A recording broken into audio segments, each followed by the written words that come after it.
आज हम भारतीय इतिहास के एक बहुत ही अहम, एक नाजुक मोड़ पर बात कर रहे हैं। ये वो दौर था जो देश के शायद सबसे काले दिनों में से एक के ठीक बाद शुरू हुआ।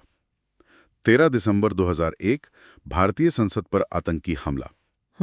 उसने सिर्फ दिल्ली को नहीं, मुझे लगता पूरे देश को हिला के रख दिया था। एक गुस्सा था, सदमा था और शायद एक सवाल भी कि अब क्या। बिल्कुल।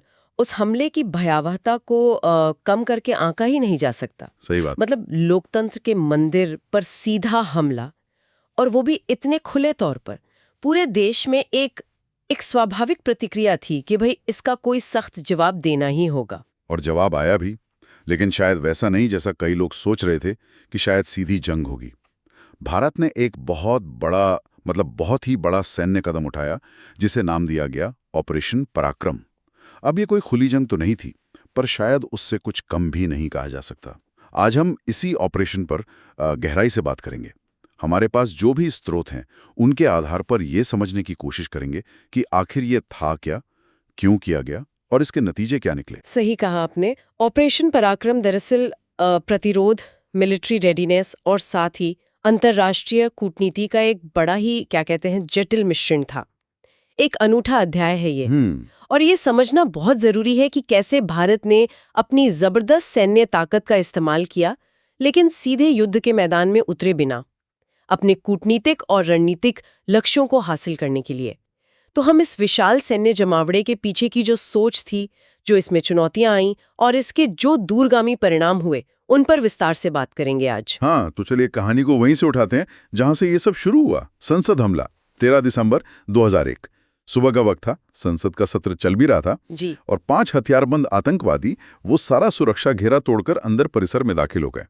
उनका इरादा तो शायद एकदम साफ था, जितना ज्यादा नुकसान पहुंचा सकें, शायद देश के जो शीर्ष नेता हैं, पॉलिटिकल लीडरशिप है, उनको निशाना बनाना। हाँ, वो तो सुरक्षा बलों की बहादुरी कहिए, और उनकी जो त्वरित कार्रवाई थी, उसने एक बहुत ही बड़ी त्रासदी को टाल दिया। उस दिन करीब 45 मिनट, शायद उससे कुछ ज्यादा वक्त तक वो मुठभेड़ चली और उसमें 5 आतंकवादी मारे गए। लेकिन इस पूरी प्रक्रिया में दिल्ली पुलिस के 5 जवान, सीआरपीएफ की एक महिला कांस्टेबल और संसद के 2 सुरक्षा सहायक भी शहीद हुए। हाँ, और एक माली और एक कैमरामैन की भी जान गई थी। कई लोग घायल भी हुए थे। देश सन्न रह गया था। बिल्कुल। और फिर गुस्सा उबल रहा था। हर तरफ से ये मांग उठ रही थी कि पाकिस्तान, क्योंकि तार वहीं से जुड़े पाए गए थे इन आतंकियों के, कि उसे सबक सिखाया जाए। जी। सरकार पर जबरदस्त दबाव था कि कुछ निर्णायक करना होगा। और शायद इसी माहौल में ऑपरेशन पराक्रम की वो पूरी रूपरेखा बनी। बिल्कुल। जब जांच हुई तो उसमें लश्कर-ए-तैयबा और जैश-ए-मोहम्मद, जो पाकिस्तान बेस आतंकी समूह है, उनकी सीधी संलिप्तता के सबूत मिले। भारत सरकार ने पाकिस्तान से कहा कि भाई इन संगठनों के खिलाफ कड़ी कार्रवाई करें, इनके सरगनाओं को हमें सौंपें। लेकिन जब पाकिस्तान की तरफ से कोई ठोस जवाब नहीं आया, टालमटोल होती रही, तब भारत ने ये सैन्य दबाव बनाने का फैसला किया। और ये दबाव, ये कोई छोटा मोटा दबाव नहीं था। नहीं। हमले के कुछ ही हफ्तों के अंदर भारत ने 1971 का जो युद्ध हुआ था, बांग्लादेश वाला, हाँ, 71 वॉर के बाद, उसके बाद से अपना सबसे बड़ा मिलिट्री मोबिलाइजेशन शुरू कर दिया। ये चौंकाने वाला था, इसका स्केल और जिस स्पीड से ये हुआ, अभूतपूर्व था। सही कहा आपने। बिल्कुल। लगभग 5 लाख भारतीय सैनिक, आप सोचिए 5 लाख। 5 लाख? जी। इसमें थल सेना की स्ट्राइक कोर थी, आर्मर्ड डिवीजन थे, आर्टिलरी रेजिमेंट्स थीं, सब पश्चिमी सीमा की ओर कूच कर गए। वायुसेना ने अपने लड़ाकू विमानों को फॉरवर्ड बेस पर तैनात कर दिया। नौसेना भी पीछे नहीं रही, उसने उत्तरी अरब सागर में अपनी गश्त तेज कर दी। ये एक जबरदस्त, जिसे कहते हैं ना, शक्ति प्रदर्शन था। संदेश बिल्कुल साफ था, भारत अब कार्रवाई के लिए तैयार है। 5 लाख सैनिक, ये संख्या ही अपने आप में बहुत कुछ कहती है। तो क्या इसका मतलब ये था कि युद्ध बस होने ही वाला है? क्या देश बिल्कुल युद्ध के मुहाने पर खड़ा था? देखिए, स्थिति बेहद तनावपूर्ण थी, इसमें कोई दो राय नहीं। सीमा के दोनों तरफ सेनाएं हाई अलर्ट पे थीं। जैसे भारत ने तैनाती की, वैसे ही पाकिस्तानी सेना ने भी अपनी जवाबी तैनाती कर दी। अच्छा। और ये चला करीब 10 महीने तक। अक्टूबर 2002 तक दोनों देशों की सेनाएं बिल्कुल आमने सामने, आंख में आंख डाले खड़ी रहीं। एलओसी पर, यानी नियंत्रण रेखा पर, और अंतर्राष्ट्रीय सीमा पर भी माहौल बेहद गर्म था। छोटी सी भी कोई गलतफहमी या चिंगारी वो एक बड़े युद्ध का रूप ले सकती थी। और पूरी दुनिया की नजरें हम पर थीं, खासकर इसलिए क्योंकि भारत और पाकिस्तान दोनों परमाणु शक्ति वाले देश हैं, तो चिंता बहुत ज्यादा थी अंतर्राष्ट्रीय स्तर पर भी। ये तो वाकई बहुत ही गंभीर स्थिति थी। लेकिन यहाँ एक दिलचस्प बात है जो आपने शुरू में भी इशारा किया था। इतनी बड़ी सैन्य तैयारी, सीमा पर इतना तनाव, इसके बावजूद भारत ने सीधा युद्ध नहीं छेड़ा। क्यों? ऐसा क्यों हुआ? यही ऑपरेशन पराक्रम की सबसे खास, सबसे यूनिक बात है। इसको सैन्य या कूटनीतिक भाषा में कहते हैं बलपूर्वक कूटनीति। अच्छा, कोर्सिव डिप्लोमेसी। जी, कोर्सिव डिप्लोमेसी। मतलब भारत ने अपनी जो इतनी बड़ी सैन्य ताकत जुटाई थी, उसका इस्तेमाल एक तलवार की तरह नहीं किया, बल्कि एक दबाव बनाने वाले औजार की तरह किया। मकसद ये था कि पाकिस्तान पर अंतर्राष्ट्रीय दबाव इतना बढ़ाया जाए कि वो सीमा पार से जो आतंकवाद चल रहा है उस पर लगाम लगाए, उसे रोके। तो मतलब सेना तो सीमा पर डटी हुई थी, लेकिन असली खेल जो था वो डिप्लोमेसी के लेवल पर चल रहा था, पर्दे के पीछे। काफी हद तक, बिल्कुल। भारत ने दुनिया के जो बड़े देश थे, खासकर अमेरिका, ब्रिटेन, यूरोपियन यूनियन, उनको ये साफ संदेश दिया कि देखिए, अगर पाकिस्तान आतंकवाद पर कोई ठोस कार्यवाही नहीं करता है तो हमारे पास मिलिट्री ऑप्शन खुला है।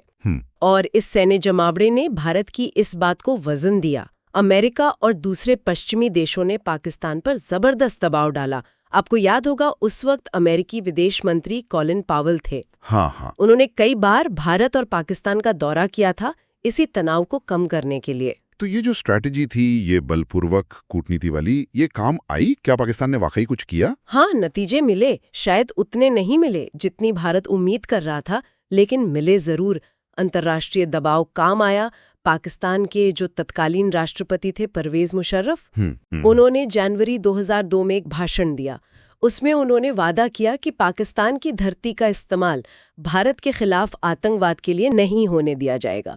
उन्होंने कुछ आतंकी समूहों पर फॉर्मली ही सही प्रतिबंध भी लगाया, कुछ गिरफ्तारियां भी हुईं। अच्छा। हालांकि जमीनी हकीकत देखें तो सीमा पार से घुसपैठ पूरी तरह बंद नहीं हुई, लेकिन हाँ, पाकिस्तान को एक मजबूत संदेश जरूर गया और उसे डिप्लोमेटिक लेवल पर काफी अलग थलग भी पड़ना पड़ा उस वक्त। तो ये कह सकते हैं कि बिना लड़े ही भारत ने अपने कुछ अहम लक्ष्य हासिल कर लिए। लेकिन क्या ये सब बिना किसी कीमत के हुआ? मतलब 10 महीने तक 5 लाख सैनिकों को सीमा पर तैनात रखना, वो भी युद्ध जैसी हाई अलर्ट वाली सिचुएशन में, इसका कुछ तो असर पड़ा होगा? बिल्कुल सही सवाल है। इसकी एक बहुत बड़ी मानवीय और आर्थिक कीमत चुकानी पड़ी। ये बात सच है कि कोई सीधी लड़ाई नहीं हुई, कोई जंग नहीं छिड़ी, लेकिन इस पूरी अवधि में ऑपरेशन पराक्रम के दौरान लगभग 800 भारतीय सैनिक शहीद हुए। 800? जी, और ये शहादतें दुश्मन की गोली से नहीं हुई, बल्कि ऑपरेशन की जो परिस्थितियां थीं उनकी वजह से हुई। 800 सैनिक बिना लड़े, ये कैसे हुआ? मतलब क्या वजह थी इसकी? इसके कई कारण थे। एक बड़ा कारण था बारूदी सुरंगें बिछाना और उन्हें हटाना, डीमाइनिंग और माइन लेइंग ऑपरेशंस। अच्छा। सीमा पर दोनों तरफ बहुत बड़े पैमाने पर एंटी पर्सनल और एंटी टैंक माइंस बिछाई गई थीं, तो इन्हें बिछाते वक्त या निष्क्रिय करते वक्त कई हादसे हुए। दूसरा, सीमा पर मौसम बहुत कठोर होता है, खासकर सियाचिन जैसे ऊंचे और बर्फीले इलाकों में। वहां की परिस्थितियां ही जानलेवा होती हैं। तीसरा, इतने लंबे समय तक हाई अलर्ट पर रहने का जो मानसिक और शारीरिक तनाव होता है, उससे भी दुर्घटनाएं बढ़ जाती हैं। और चौथा, सैनिकों की आवाजाही, तैनाती, इसमें जो वाहन दुर्घटनाएं होती हैं, वो भी एक कारण बनी। तो ये सब मिलकर एक काफी बड़ा आंकड़ा बन गया, 800 जाने। ये तो बहुत भारी कीमत थी उन सैनिकों और उनके परिवारों के लिए। ये कितना मुश्किल रहा होगा सोचकर भी। और आर्थिक तौर पर भी तो बोझ पड़ा ही होगा ना, इतना बड़ा ऑपरेशन। निश्चित रूप से। आप सोचिए, 5 लाख सैनिक, इतना सारा साजो सामान, हथियार, गाड़ियां, इनकी सीमा पर तैनाती और फिर उनका रखरखाव 10 महीने तक। इस पे जाहिर है भारी खर्च आया। तो अनुमान है कि उस समय इस ऑपरेशन पर रोजाना करोड़ों रुपए खर्च हो रहे थे। रोजाना करोड़ों? जी। और इसका असर फिर देश के जो दूसरे विकास के काम हैं उनके बजट पर भी पड़ा। तो आर्थिक बोझ भी काफी ज्यादा था। तो मानवीय कीमत, आर्थिक कीमत, इसके अलावा क्या इस ऑपरेशन से हमारी जो सैन्य तैयारियां हैं, हमारी मिलिट्री रेडीनेस, उसके बारे में भी कुछ सीखने को मिला? क्या कुछ कमियां सामने आई? हाँ, बिल्कुल। ऑपरेशन पराक्रम एक तरह का एक रियलिटी चेक भी साबित हुआ। इसने हमारे कुछ बहुत महत्वपूर्ण क्षमताओं और प्रक्रियाओं पर रोशनी डाली। सबसे बड़ी सीख जो मिली वो थी मोबिलाइजेशन को लेकर। मोबिलाइजेशन यानी सैनिकों और भारी साजो सामान को तेजी से युद्ध क्षेत्र तक पहुंचाना। बिल्कुल। पराक्रम के दौरान ये देखा गया कि हमारी जो पूरी स्ट्राइक कोर हैं, जो मुख्य हमलावर दस्ते होते हैं, उनको सीमा तक पहुंचने में उम्मीद से ज्यादा समय लग गया। अच्छा। इससे ये महसूस हुआ कि हमें और ज्यादा तेज और ज्यादा लचीली प्रतिक्रिया, फ्लेक्सिबल रिस्पॉन्स की जरूरत है, अगर जरूरत पड़े तो हम बहुत तेजी से मोबिलाइज कर सकें। तो मतलब तैयारी तो थी, पर उसे एक्शन में लाने की जो रफ्तार थी वो थोड़ी धीमी थी, ऐसा? कुछ हद तक कह सकते हैं। इसके अलावा थल सेना, वायुसेना और नौसेना तीनों अंगों के बीच बेहतर तालमेल और समन्वय, जिसे जॉइंट मैनशिप कहते हैं, उसकी जरूरत भी महसूस की गई। खुफिया जानकारी को इकट्ठा करना, उसे सही समय पर साझा करना और फिर उस पर तुरंत कार्रवाई करना, इस पूरी प्रक्रिया में भी सुधार की गुंजाइश नजर आई।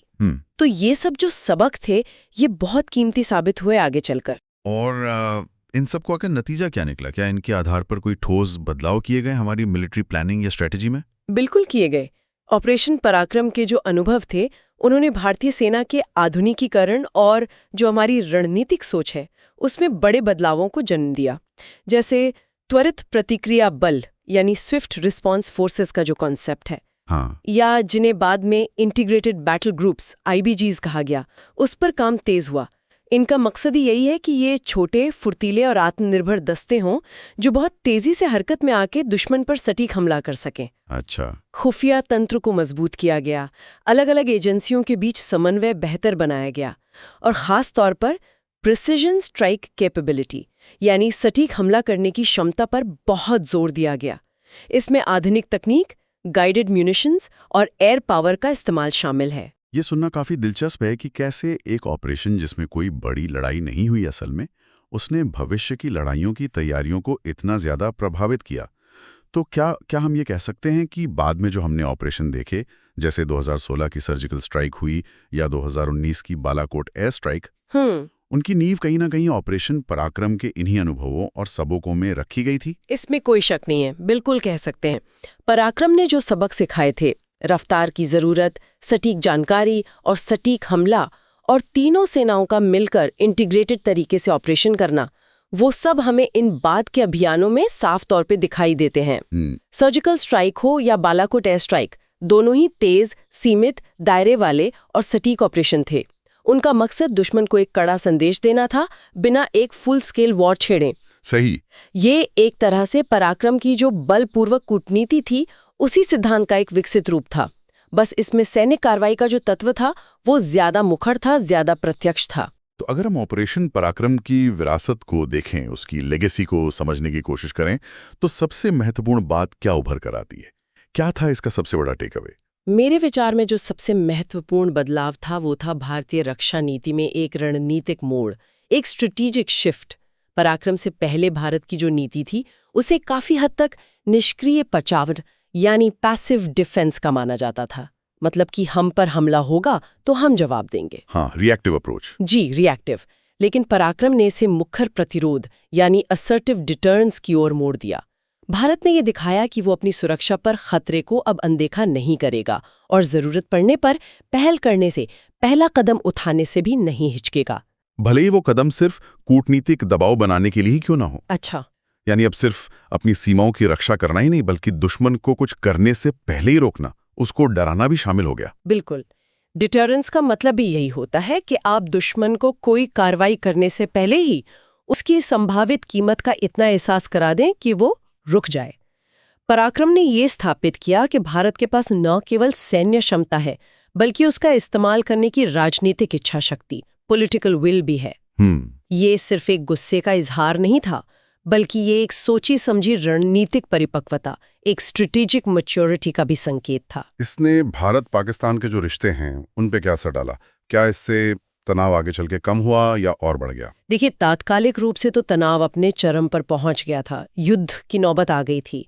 लेकिन अगर लंबी अवधि में देखें तो पराक्रम ने शायद एक नई यथास्थिति, एक नया स्टेटस को बनाने में मदद की। इसने दोनों पक्षों को अपनी अपनी रेड लाइंस का शायद बेहतर अंदाजा दिया। हालांकि ये भी सच है कि सीमा पार आतंकवाद उसके बाद भी पूरी तरह बंद नहीं हुआ और तनाव समय समय पर बढ़ता रहा है, जैसा कि हमने बाद की घटनाओं में देखा भी है। और परमाणु हथियारों की मौजूदगी जो है वो इस पूरे समीकरण को और भी ज्यादा पेचीदा बना देती है। सही कहा। तो अगर हम संक्षेप में कहें तो ऑपरेशन पराक्रम एक बहुआयामी घटना थी। ये एक सैन्य जमावड़ा भी था, एक कूटनीतिक चाल भी थी, एक रणनीतिक संदेश भी था और शायद भविष्य के लिए एक बड़ा सबक भी। इसमें ताकत का प्रदर्शन था तो संयम भी था। एकदम सही कहा आपने। बिल्कुल, ये कोई पारंपरिक युद्ध नहीं था, लेकिन इसने भारत की रक्षा और विदेश नीति पर एक बहुत गहरा और स्थायी प्रभाव छोड़ा। इसने ये दिखाया कि सैन्य शक्ति का इस्तेमाल सिर्फ युद्ध जीतने के लिए ही नहीं होता, बल्कि कभी-कभी युद्ध को टालने और अपने राष्ट्रीय हितों को साधने के लिए भी किया जा सकता है। ये निष्क्रियता से मुखरता की ओर एक बहुत ही महत्वपूर्ण कदम था। ये सारी बातचीत जो है ये हमें एक बहुत ही अहम सवाल पर लाकर खड़ा करती है। आज की दुनिया में, खासकर हमारे जैसे क्षेत्र में जहां पड़ोसी परमाणु सशस्त्र हैं, वहां प्रतिरोध यानी डिटरेंस और कूटनीति यानी डिप्लोमेसी, इनके बीच ये नाजुक संतुलन कैसे साधा जा सकता है? भविष्य में ताकत, संयम और संवाद, इनका सही मिश्रण क्या होगा? ये एक ऐसा सवाल है जिस पर शायद हमें लगातार सोचते रहने की जरूरत है।